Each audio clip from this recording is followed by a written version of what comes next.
जो ग्रंथाला समजतो तोच संतांना समजतो, जो संताला समजतो तोच भगवंताला समजतो. नमस्कार, ओम साईराम. मी डॉक्टर स्नेहल निर्मळ सरोदे. तुमचे स्वागत आहे डॉक्टर स्नेहल निर्मळ सरोदे या यूट्यूब चॅनलमध्ये. आपल्या सनातन धर्मामध्ये श्रावण महिन्याला पावन महिना समजला जातो. मान्यता अशी आहे की श्रावण महिन्यात केलेली प्रार्थना देवापर्यंत पोहोचते. यामुळे शिर्डीमध्ये देशभरातून विविध भागातून हजारो साई भक्त शिर्डीमध्ये श्री साई सच्चरित्र पठण करण्यासाठी येतात. तर चला हे आपण बघूया कसे शिर्डीमध्ये साई सच्चरित्र पारायण होते. श्रावण मासच्या या मुहूर्तावर साप्ताहिक साई सच्चरित्र पारायण असते. यामध्ये देशातून विभिन्न भागातून साई भक्त सामील होतात. मान्यता आहे की श्री साई सच्चरित्र पारायण जे भक्त शिर्डीमध्ये येऊन करतात त्यांना पाहिजे असे फळ मिळते. जर आपण शिर्डी जाऊ शकत नाही तर हे साप्ताहिक पारायण आपल्या घरी कसे करावे हे मी या व्हिडिओच्या माध्यमातून सांगणार आहे. श्री साई सच्चरित्र पारायण केले असता असाध्य ते साध्य होते. या ग्रंथाचे पारायण केल्याने, श्रवण पठण केल्याने भरपूर रोग दूर होतात. इच्छित वस्तूची प्राप्ती होते. संतती, संपत्ती, यश, कीर्ती, रोगांपासून मुक्ती अशा अनेक मनोकामना पूर्ण होतात. तर ज्या घरात साई सच्चरित्राचे पारायण केले जाते ती वास्तू अधिकाधिक पवित्र होत जाते. तर श्री साई सच्चरित्र पारायणाचे काही नियम आहे. याचे पालन करून पारायण केल्यास भक्ताच्या सर्व इच्छा पूर्ण होतात. साई सच्चरित्र पारायण करण्याची ठराविक पद्धत आहे. या ग्रंथाचे वाचन राहत्या घरात केल्यामुळे घरामध्ये सकारात्मकता येते. हे पारायण साप्ताहिक म्हणजे 7 दिवसात करतात. श्रावणाच्या पहिल्या दिवसापासून याची सुरुवात करावी. पहिल्या दिवशी 1 ते 9 अध्याय पठण करावे. दुसऱ्या दिवशी 10 ते 21 अध्याय पठण करावे. तिसऱ्या दिवशी 22 ते 29 अध्याय, चौथ्या दिवशी 30 ते 35 अध्याय, पाचव्या दिवशी 36 ते 38 अध्याय, सहाव्या दिवशी 39 ते 43 अध्याय आणि सातव्या दिवशी 44 ते 53 म्हणजेच ग्रंथ समाप्तीपर्यंत अध्याय पठण करावे. सप्ताह काळात घरातील स्त्रियांना अडचण असल्यास त्यांनी दूर राहावे. पारायण कर्त्याने घरात सर्वत्र गोमूत्र शिंपडावे. नित्याची देवपूजा करावी.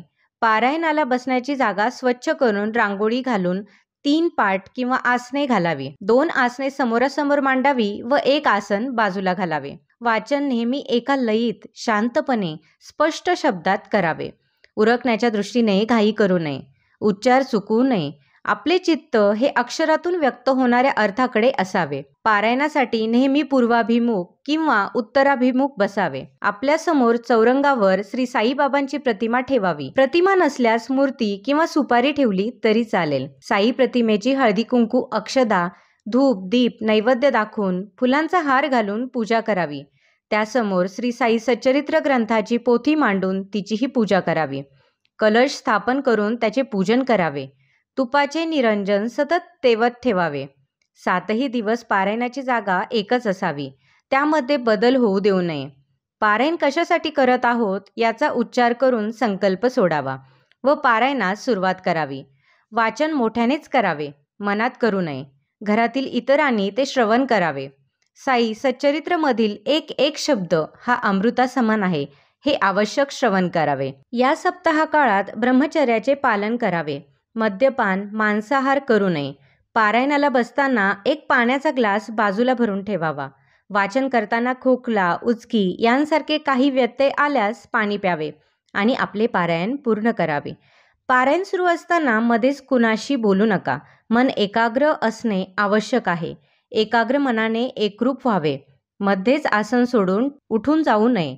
सप्ताहातील दैनंदिन वाचन रोज सोहळ्याने करून मध्यान्नापर्यंत संपवावे. पारायण करत्यावेळी बऱ्याच जणांना झोप येते, जांभळ्या येतात. मन विचलित असल्याने असे होते. पारायणाला बसताना आधी ध्यान लावावे, त्यामुळे एकाग्रता वाढते. अगरबत्ती लावावी, त्यामुळे सभोवतालचे वातावरण शुद्ध व सुगंधित राहते. अशा प्रकारे 7 दिवसांचे पारायण करावे. प्रत्येक दिवशी वाचन झाल्यास पोथीला नमस्कार करून उठावे. पोथी ही 7 दिवस मांडलेली असू द्यावी. दिवसभर शुद्ध मनाने राहावे व आपल्या गुरुचे नामस्मरण करावे. सप्ताहात केवळ हवेसे अन्न घ्यावे. विशेषतः फलाहार उत्तम. दिवसातून 1 वेळेस उपवास करावा. पारायण कर्त्याने पायात चप्पल घालू नये. पुरुषांनी 7 दिवस केस कापू नये, दाढी करू नये. रात्री देवाच्या सानिध्यात चटईवर झोपावे, परंतु पलंग किंवा गादी यांचा वापर करू नये. सप्ताह पूर्ण झाल्यावर 7व्या दिवशी शक्यतो 8व्या दिवशी आरती करून गरीब व्यक्तींना भोजन देऊन पारायणाची सांगता करावी. सांगतेच्या वेळी अनुष्ठान म्हणून गरीब लोकांना भोजन व दक्षिणा द्यावी. नैवेद्यामध्ये पुरणपोळी व सर्व यथासांग स्वयंपाक करावा. खिचडी अवश्य करावी. अशा रीतीने संपूर्ण पारायण पूर्ण करावे. दररोज घरामध्ये शिजणाऱ्या अन्नाचा सकाळ संध्याकाळ नैवेद्य दाखवावा. यामध्ये तुळशीपत्र नक्की असावे. घरी आलेल्या अतिथींचा आदर करावा. घरात शांतता राखावी. कुत्रा व गोमातेला नैवेद्य द्यावा. श्री साई सच्चरित्र पारायण ज्याच्या घरी चालू असते त्या घरामध्ये साई महाराज अदृश्य रूपात असतात.